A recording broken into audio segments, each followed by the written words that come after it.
ఇద్దరు ఇట్లా ఎవరు కావాలి చెప్పు, ఎవరైనా ఒక్కరే కుదురుతారు, ఎవరు కావాలి చెప్పు. ఏది ప్రేమ, ఎవరు కావాలి? నన్ను వదిలేస్తే నేను చచ్చిపోతాను. నా మెల్ల తాళి కట్టి నన్ను వదిలేస్తే నేను చచ్చిపోతాను, ముందే చెప్తున్నా. ఏంటమ్మా? సావు పోయి పో, సావు పో. ఇలాంటి వాళ్ళు ఎట్లనే చచ్చిపోతా అంటారు. ఎవరు పడితే వాళ్ళ చేత తాలిబొట్టు కట్టించుకోవడం తెలియదా నీకు? సిగ్గులేదా? ఆడు మీ ఇద్దరు చచ్చిపోతే బాగుందని ఆడు అనుకుంటున్నాడు. నేనేం కావాలి మళ్ళా? నేనే మాట్లాడతాను.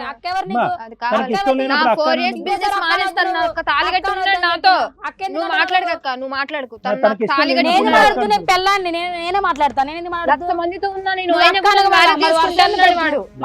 వరుసలు కలుపుతున్నాను. ఎందుకు కలుపుతున్నావు వరుసలు? వరుసలు కలపకు నువ్వు. తనకి నచ్చినప్పుడు నువ్వు అక్క అని పిలవద్దు. ఎందుకు బలవంతంగా అక్క అక్క అని చెప్పి వరుసలు కలుపుకుని ఆ ఇంట్లో దూరిపోయి ముగ్గురు కలిసి ఉందాం అనే ప్లాన్ లో ఉన్నా? రమేష్ నువ్వు మాట్లాడాలి. నీకు అలవాటేగా, పో. ఎవరో ఒకరు దొరుకుతారు.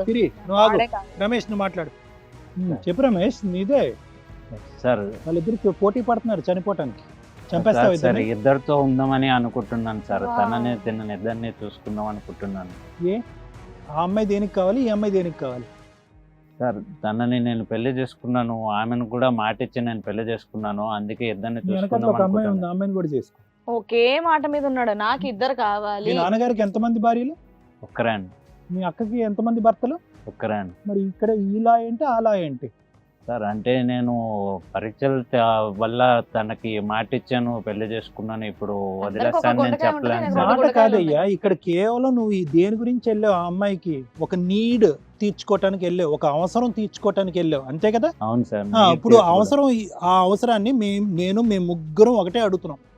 రానున్న నెల 15 రోజుల్లోనో లేదంటే సంవత్సరంలోనో ఆ అవసరాన్ని వీళ్ళిద్దరూ తీర్చలేరు. అప్పుడు పరిస్థితి ఏంటి అని అడుగుతున్నాం మేము. అవసరం గురించే కదా వెళ్ళావు. ఆ అమ్మాయి ప్రొవైడ్ చేయట్లేదు కాబట్టి ఈ అమ్మాయిని అవసరం తీర్చుకున్నా. అవసరం తర్వాత ప్రేమ అనేటటువంటి సబ్జెక్ట్ మొదలైంది. ఇది చాలా ఇంపార్టెంట్ పాయింట్. ప్రేమ తర్వాత అవసరం కాదు. ఆ అమ్మాయితో స్టోరీ డిఫరెంట్. మీరిద్దరు ప్రేమించుకున్నారు, కావాలనుకున్నారు, ప్రేమించుకున్న సంవత్సరం పాటు ఇద్దరు శారీరకంగా కలవలేదు. పెళ్ళి అయిన తర్వాత శారీరకంగా కలిసిన తర్వాత ఆ అమ్మాయి లోపం అనేటటువంటిది తెలిసింది. అది అసలైన ప్రేమ. శారీరక వాంఛ తీరిన తర్వాత లింక్ అవటం అనేది అసలైన ప్రేమ. ఏది అసలైన ప్రేమ? సార్, నేను తనను కూడా ఇష్టపడుతున్నాను సార్. అబ్బా, ఒకే దూరంలో ఉన్నావు. సరే నువ్వు ఉండు, ఇక్కడ సార్ మేడం చెప్తారు, అప్పుడు నీకు తెలుస్తుంది ఏంటి అనేది. సార్, ముగ్గురు వర్షన్ విన్నారు కదా సార్. మేడం, టూ వేస్లో మనం మాట్లాడదాము. ఒకటి ఏంటంటే కనుక అసలు ఇక్కడ ఏం జరుగుతుంది అనేది first the most important concept. రెండోది ఏంటంటే ఇండివిజువల్గా how are they psychologically different అనేటటువంటిది, ఎవరి వ్యక్తిత్వం ఏంటి అనేది మాట్లాడదాం. ఇక్కడ సింపుల్గా చూసుకుంటే ఒక ప్రేమ అనేటటువంటి సబ్జెక్ట్కి చాలా సింపుల్గా, నార్మల్గా, స్మూత్గా, సాఫ్ట్గా మాట్లాడేటటువంటి వ్యక్తి ఎవరన్నా ఉన్నారు అంటే కనుక అది Ramesh. There is no doubt about it. Ramesh ఇదే సాఫ్ట్ నేచర్తో సిరికి ముందు కూడా ఎంతమందిని పడేశాడు అనేటటువంటిది నా అనుమానం. సిరికి ఎంత సబ్జెక్ట్ తెలుసు ఎంత లేదు.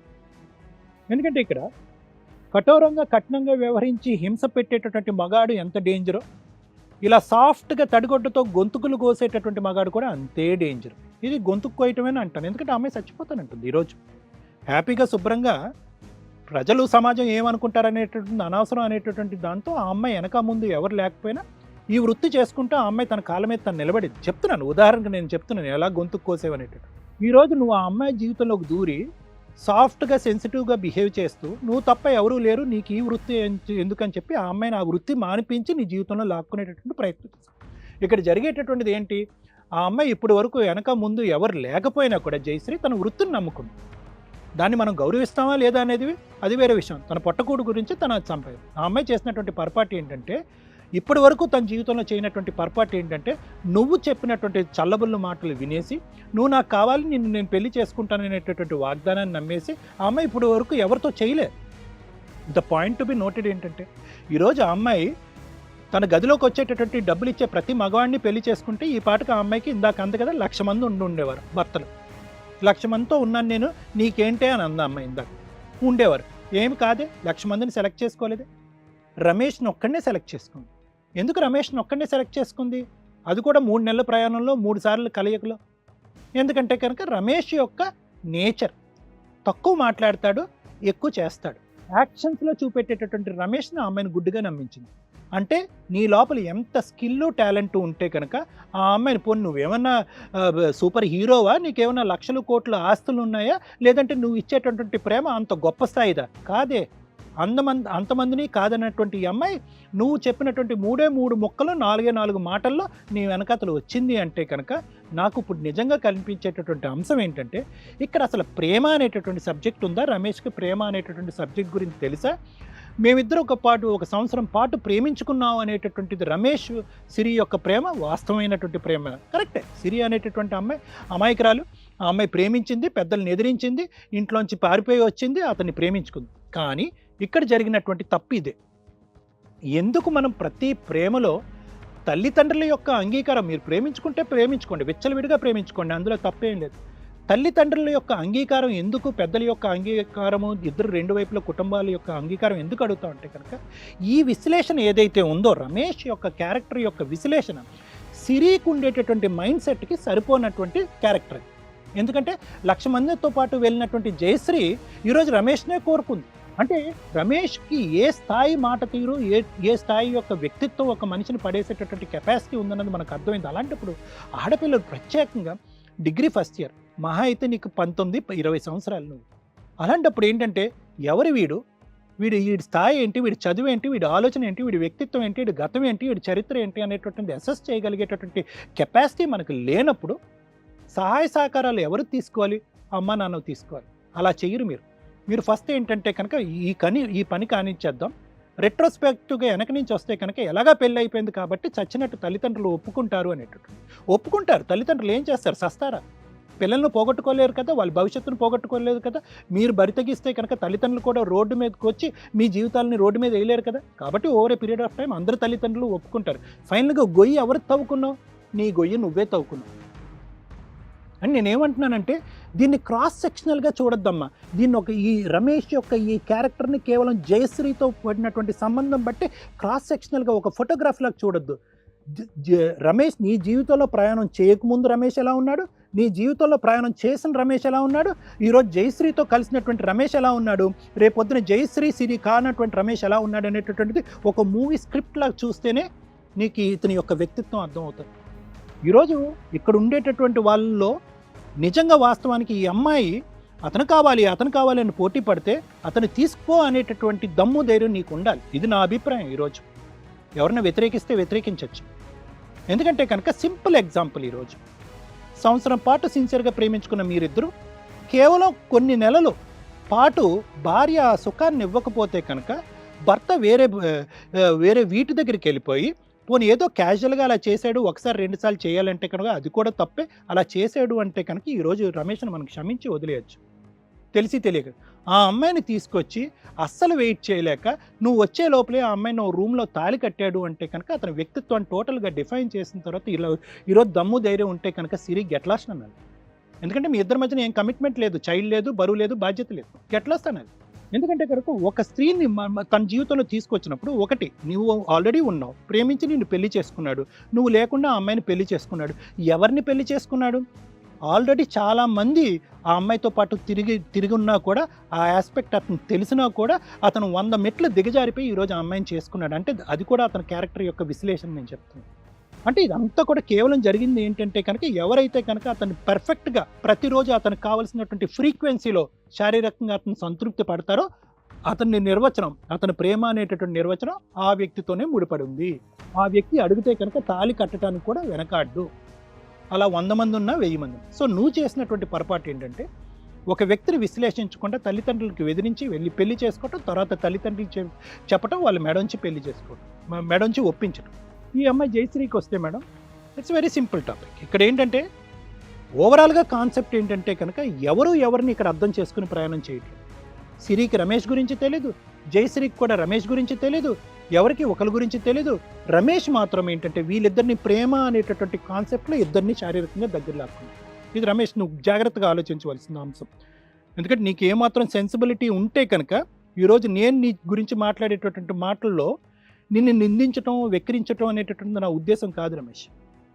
అట్లీస్ట్ ఏంటంటే ఇది నా వ్యక్తిత్వం, ఇది నా ఆలోచన శైలి, ఇది మార్చుకుంటే కనుక నా జీవితం కాదు, ఈ వేరే 2 ఆడవాళ్ళ జీవితం కూడా. ఎందుకంటే ఇందాక నేను సింపుల్గా అడిగాను, మీ అక్కకి ఎంతమంది భర్తలు, మీ నాన్నగారికి ఎంతమంది భార్యలు అని అన్నాను. 1 అన్నాం. మరి అదే వంశపారంపర్యంగా అన్నీ వచ్చేటటువంటి సాంప్రదాయం ఉన్నటువంటి మన వ్యవస్థలో ఎందుకు వంశపారంపర్యంగా ఈ పెళ్ళాలు అనేటటువంటి సబ్జెక్ట్ కూడా ఎందుకు రాలేదనేది నేను అడుగుతున్నా.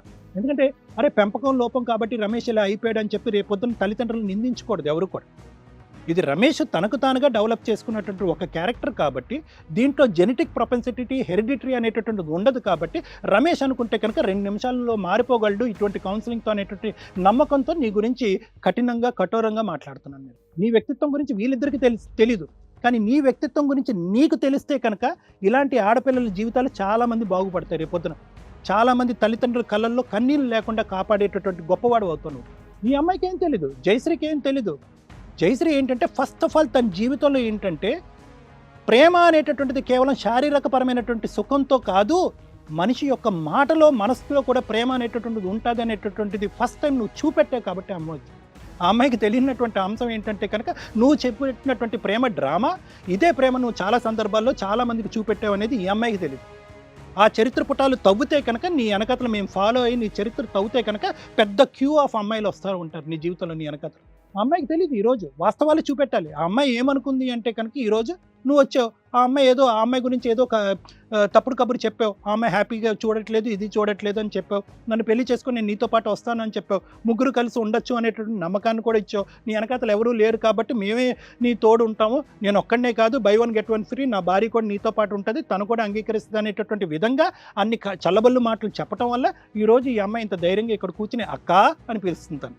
అంటే నువ్వు ఏ స్థాయిలో ఈ అమ్మాయి గురించి కూడా ఇంప్రెషన్ క్రియేట్ చేసి మన ముగ్గురం కాన్ఫిడెంట్గా ఉండగలం అనే నమ్మకాన్ని ఇవ్వటం వల్ల ఈరోజు ఈ అమ్మాయి వచ్చి వద్దమ్మా ఆ అమ్మాయికి నచ్చకపోతే నువ్వు అక్క ఎందుకని పిలుస్తున్నావు అంటే కనుక పదే అక్క అని పిలుస్తున్నాను. సో నువ్వు ఏ విధంగా ఈ మొత్తం సిచ్యువేషన్ని నీట్గా నైస్గా మౌల్డ్ చేసావు అనేటటువంటిది చెప్పడం నా ఉద్దేశం. ఏమాత్రం నీ కనికరం, మమకారం, ఆలోచన, మనస్తత్వం ఉంటే కనుక నువ్వు మీ తల్లిదండ్రులు పరువు తీయకుండా ఉండాలి అంటే కనుక ఈరోజు నువ్వు ఒక్కడ మారితే ఇక్కడున్న సీన్ మారిపోతుంది. ఎందుకంటే నేనేం చెప్పలేదు. Thank you sir. Hit TV app, ఇందులో short news, live news, entertainment shows, movies, digital magazines తో పాటు మీ జిల్లా వార్తలను కూడా ఫ్రీగా చూడొచ్చు. అంతేకాదు కేజీ నుంచి పీజీ వరకు విద్యార్థులకు స్కాలర్షిప్ కూడా అందిస్తున్నాం. ప్రతి వారం 10 మందికి లక్కీ డ్రా ద్వారా ఒక్కొక్కరికి 10,000 రూపాయలు అందిస్తున్నాం. ఇంకెందుకు ఆలస్యం, వెంటనే హిట్ టీవీ యాప్ ని డౌన్లోడ్ చేసుకుని ఫ్రీగా ఎంటర్టైన్మెంట్ పొందండి. Hit TV app. Hit TV app. Please download hit TV app. Hit TV యాప్ని ఫ్రీగా డౌన్లోడ్ చేసుకొని ఎంజాయ్ చేయండి. మీకు నచ్చిన ఎంటర్టైన్మెంట్ కోసం హిట్ టీవీ యాప్ ని ఫ్రీగా డౌన్లోడ్ చేసుకొని ఎంజాయ్ చేయండి. హిట్ టీవీ యాప్ ని డౌన్లోడ్ చేసుకుని ఆస్వాదించండి, ఆశీర్వదించండి. ఇంతమంది సెలబ్రిటీలు హిట్ టీవీ యాప్ ని డౌన్లోడ్ చేసుకోండి అని చెప్తున్నారంటే ఎంత మంచి యాప్ ఆలోచించండి.